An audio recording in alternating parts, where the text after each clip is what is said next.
A big story out of General Motors, once again pumping money into the Glass City.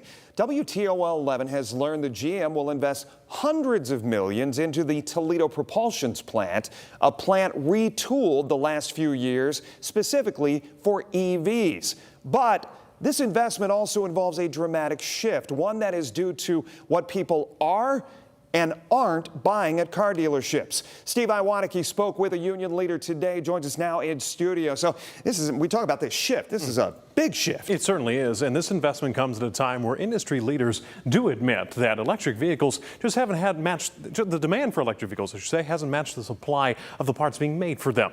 Now, Toledo's plant currently features 2 production lines for electric vehicles, but soon one will go back to focusing on what it did before. This GM propulsion facility is the best in the world. This facility has always been able to pivot as the product changed. Where's our part to play in an electric future?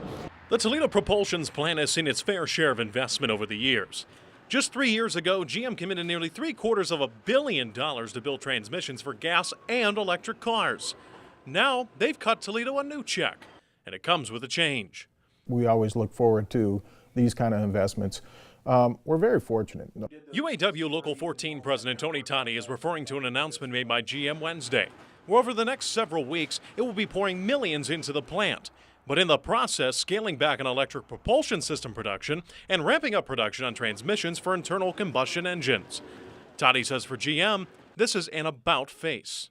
The demand speaks. When you don't have the infrastructure needed to support that vehicle, changes like this need to take place. The Associated Press reported in January that EV sales did rise nearly 9% nationwide in 2024, but it was well under the 47% increase seen in 2023. I think EVs are still popular in some realms, and I think that's still the future. It's just going to take longer to get there now.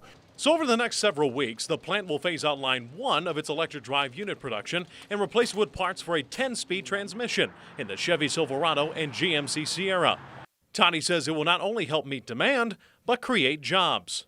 But it's always been a good thing whenever they break out the big checkbook for us. And regardless of what's being built, Tani says the workers will step up. We have such a great team here and such a great workforce, and our membership's awesome, that we can make anything that they put in front of us. And this is just another example of that. Now, Tani told me that despite the change, they will still make EV parts on their second line. And by the way, just remember, it was last year when General Motors CEO Mary Barra said GM would be all EV by 2035. No word tonight on what this means for that plan. In studio, Steve Iwanicki, WTOL 11.